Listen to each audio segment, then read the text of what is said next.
ओम शांति। 8 जनवरी 2022 प्रातः मुरली। आज बाबा ने कहा, मीठे बच्चे, ज्ञान रत्नों को धारण कर रूहानी हॉस्पिटल यूनिवर्सिटी खोलते जाओ, जिससे सबको हेल्थ वेल्थ मिले। प्रश्न है, बाप का कौन सा कर्तव्य कोई भी मनुष्य आत्मा नहीं कर सकती है?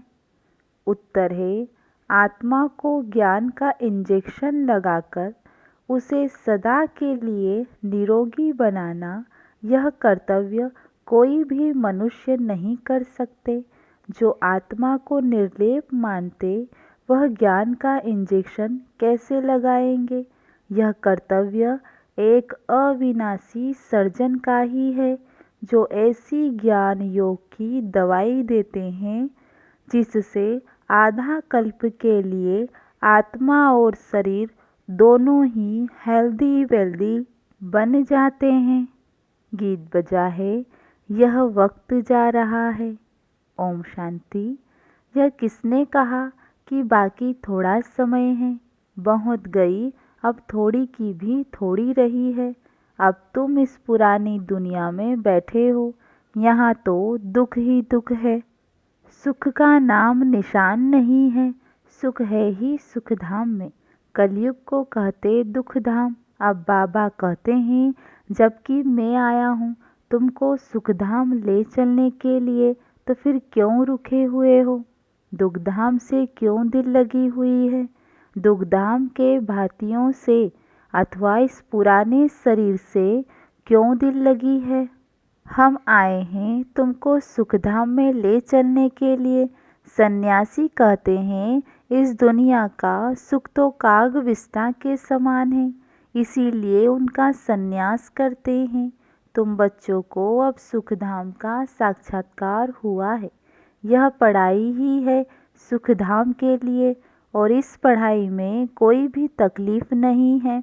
बाप को याद करना है, यह याद से ही तुम निरोगी बनेंगे। तुम्हारी काया कल्प वृक्ष समान बड़ी होगी। यह जो मनुष्य सृष्टि का झाड़ है, उनकी आयु 5000 वर्ष है। उसमें आधा कल्प सुख, आधा कल्प दुख है। दुख तो आधा कल्प तुमने देखा। बाप कहते हैं, पवित्र दुनिया में चलना है तो पवित्र बनो।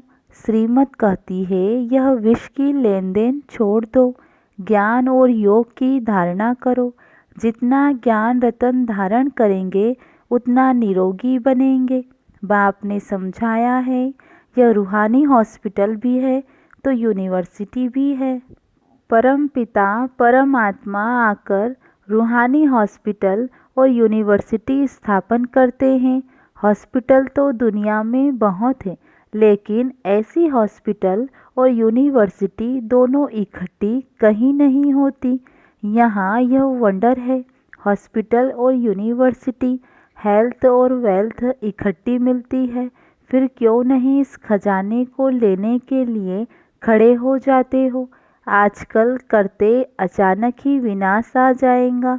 बाप श्रेष्ठ ते श्रेष्ठ मत देते हैं। तुम गवर्नमेंट को भी समझाओ। इस समय बेहद का बाप ऐसी हॉस्पिटल और यूनिवर्सिटी खोलते हैं जो सबको हेल्थ वेल्थ दोनों मिले। गवर्नमेंट भी हॉस्पिटल यूनिवर्सिटी खोलती है। उनको समझाओ, इस जिस्मानी हॉस्पिटल खोलने से क्या होगा? यह तो आधा कल्प से चलती आई है और मरीज भी बनते ही आए हैं। यह है ही फिर रूहानी हॉस्पिटल और यूनिवर्सिटी। इससे मनुष्य 21 जन्मों के लिए एवर हेल्दी वेल्दी बन सकते हैं। तो एजुकेशनल मिनिस्टर, हेल्थ मिनिस्टर को भी समझाओ कि बेहद के बाप ने यह कंबाइंड हॉस्पिटल और यूनिवर्सिटी दोनों खोली है। आपको भी राय देते हैं, ऐसे खोलो तो मनुष्यों का कल्याण हो जाए। बाकी यह बीमारियां आदि तो जब से रावण राज्य शुरू हुआ है तब से शुरू हुई है। आगे तो वेद की दवाइयाँ थी, अब तो अंग्रेजी दवाइयाँ बहुत निकली हैं। यह है अविनाशी सर्जन जो अविनाशी दवाई देते हैं। तब गाया जाता है, ज्ञान अंजन सद्गुरु दिया। ज्ञान इंजेक्शन रूहानी बाप ही लगाते हैं आत्माओं को, और कोई आत्मा को इंजेक्शन लगाने वाला हो नहीं सकता। वह तो कह देते हैं आत्मा निर्लेप है। तो तुम समझाओ, उस हॉस्पिटल और यूनिवर्सिटी में तो लाखों रुपया खर्चा लग जाता है। यहाँ तो खर्चे की कोई बात नहीं। 3 पैर पृथ्वी चाहिए। जो कोई भी आए तो उनको समझाया जाए, बाप को याद करो तो एवर हेल्दी बनेंगे, और चक्र को जानने से चक्रवर्ती राजा बनेंगे। धनवान होगा तो बड़ी हॉस्पिटल यूनिवर्सिटी खोलेंगे, गरीब छोटी खोलेंगे। गवर्नमेंट कितने खोलती है। आजकल तो टेंट आदि लगाकर भी पढ़ाते हैं, और 2-3 सेशन रखते हैं, क्योंकि जगह नहीं है, पैसे नहीं है। इसमें खर्चे की कोई बात नहीं है। कोई भी जगह मिले, कोई औजार आदि तो रखने नहीं है। बड़ी सिंपल बात है। पुरुष भी लिखते हैं, माताएं भी खोलती है। बाप कहते हैं तुम ही खोलो, तुम ही संभालो। जो करेगा सो पाएगा। बहुतों का कल्याण होगा। बेहद का बाप श्रीमत देते हैं श्रेष्ठ बनने के लिए। बहुत है जो सुनते हैं परंतु करते नहीं हैं, क्योंकि तकदीर में नहीं है। हेल्थ वेल्थ मिलती है बाप से। बाबा वैकुंठ की बादशाही देने आए हैं। हीरे जवाहरातों के महल मिलेंगे। भारत में ही लक्ष्मी नारायण का राज्य था। जरूर उन्हों को बाप ने वर्षा दिया होगा। अभी तो कलयुग में दुख ही दुख है। फिर सतयुग की स्थापना मुझे ही करनी है।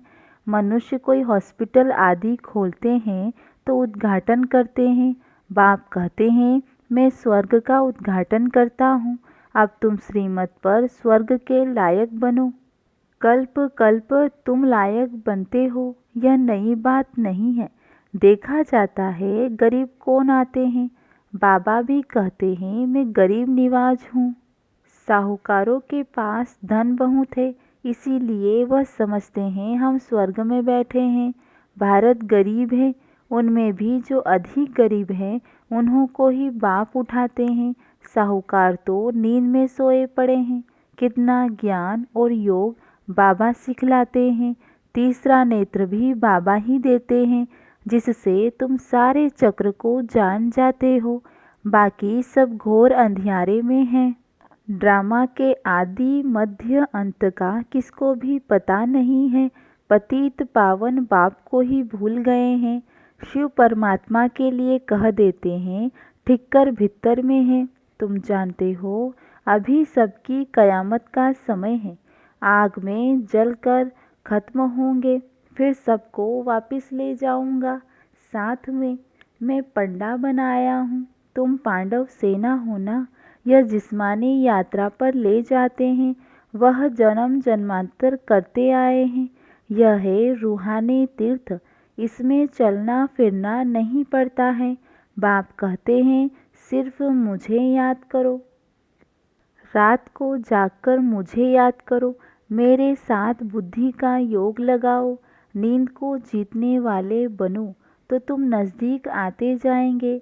वह है कुख वंशावली ब्राह्मण, तुम हो ब्रह्मा मुख वंशावली ब्राह्मण। अभी तुम रूहानी यात्रा में तत्पर हो, तुम्हें पवित्र रहना है। वह ब्राह्मण लोग खुद ही अपवित्र हैं तो औरों को पवित्र बना न सके। तुमको तो पवित्र रहना है। रुद्र ज्ञान यज्ञ में पवित्र ब्राह्मण ही रहते हैं। वह ब्राह्मण लोग भल मंदिरों में रहते हैं।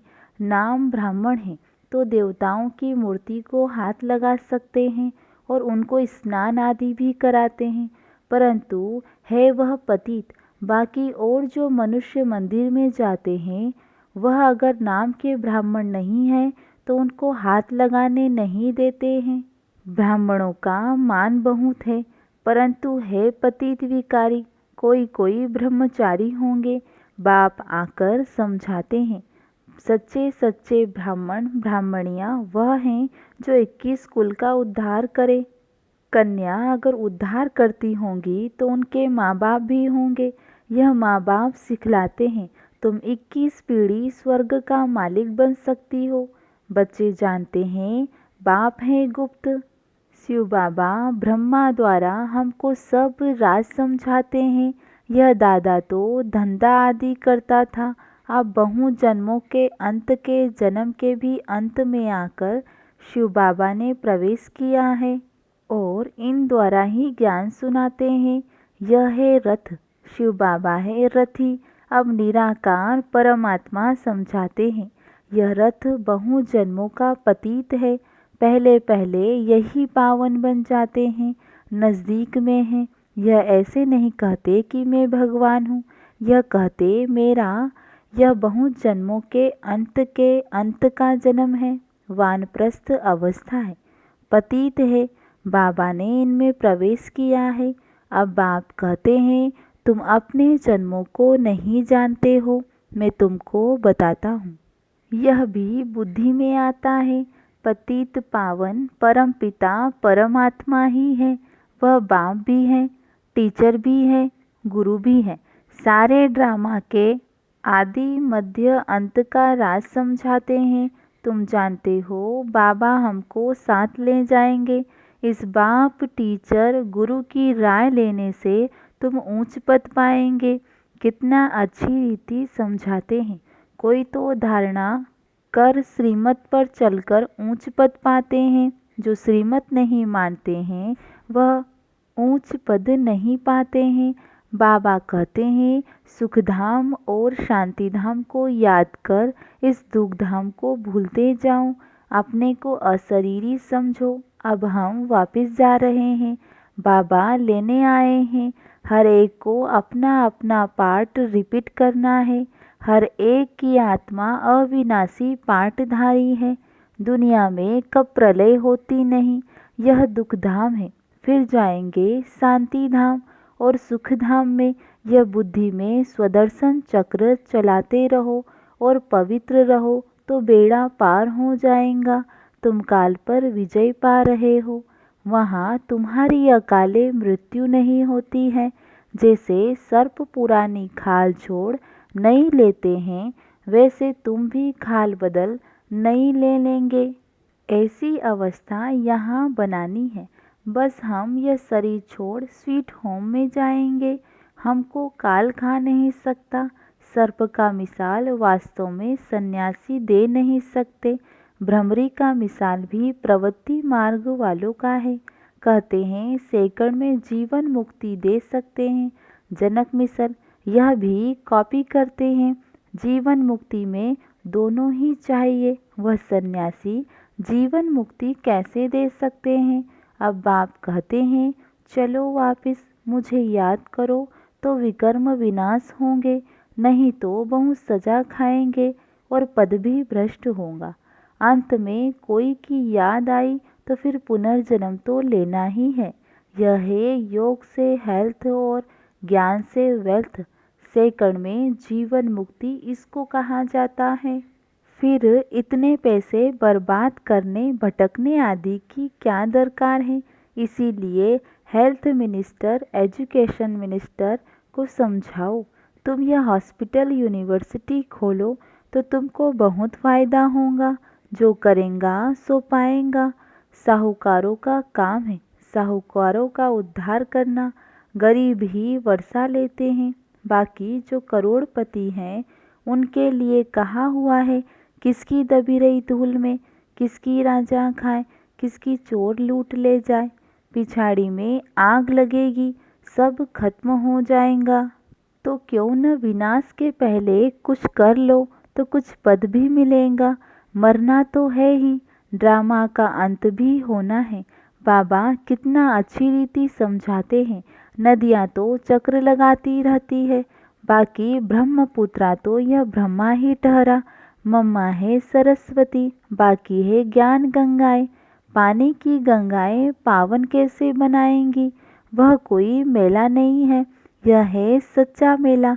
जबकि जीव आत्माएं परमात्मा से मिलती है, तब कहते हैं आत्मा परमात्मा अलग रहे बहुकाल। अब जीवात्मा का मेला परमात्मा से है। परमात्मा ने भी जीव का लोन लिया है, नहीं तो पढ़ाएं कैसे। इसीलिए उनको शिव भगवान कहा जाता है, जो इनमें प्रवेश कर ज्ञान देते हैं। सरस्वती को कहा जाता है गॉडेज ऑफ नॉलेज। ब्रह्मा को भी नॉलेज होंगी।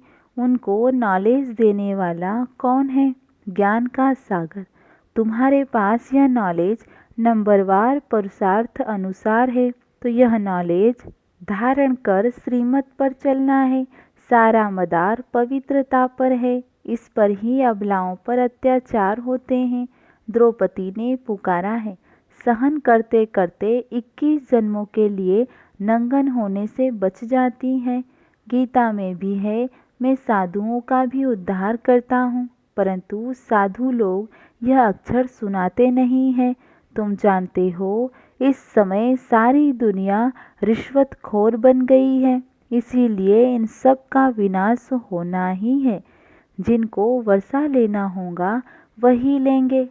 बाबा को कई बच्चियां कहती हैं, हम गरीब घर में होती तो कितना अच्छा होता। साहूकार लोग तो बाहर निकलने नहीं देते। बाबा, हम कन्याएं होती तो कितना अच्छा होता। माताओं को सीढ़ी उतरनी पड़ती है। बाबा कहते हैं, वर्षा ले लो, मनुष्य को मरने में देरी नहीं लगती। आफतें आदि बहुत होती है। आप सिर्फ अपने को आत्मा समझ मुझ बाप को याद करो। 84 जन्म पूरे हुए, अब वापस घर चलना है कि यहाँ ही गाते और गोते खाने हैं। मन मना भव, मध्याजीवी भव। रावण के वर्षे को भूलो। रावण श्राप देते हैं। बाप कहते हैं, बच्चे बनेंगे तो वर्षा पाएंगे, श्रीमत पर नहीं चलेंगे तो वर्षा कैसे पाएंगे। यह रूहानी हॉस्पिटल खोलते जाओ। जमीन पड़ी रहती है, किराए पर दे दो तो भी अच्छा है, बहुत फायदा है। अच्छा, मीठे मीठे सिखिल दे बच्चों प्रति माता पिता बाप दादा का याद प्यार और गुड मॉर्निंग। रूहानी बाप की रूहानी बच्चों को नमस्ते। और हम रूहानी बच्चों की रूहानी बाप दादा को याद प्यार गुड मॉर्निंग नमस्ते। धारणा के लिए मुख्य सार है। पहला पॉइंट, बाप के समीप आने के लिए रूहानी यात्रा पर रहना है। रात को जागकर भी यह बुद्धि की यात्रा जरूर करनी है। दूसरा पॉइंट, सच्चे सच्चे ब्राह्मण बन 21 कुल का उद्धार करना है। स्वदर्शन चक्रधारी बनना है। काल पर विजय पाने के लिए इस पुरानी खाल से ममत्व निकाल देना है।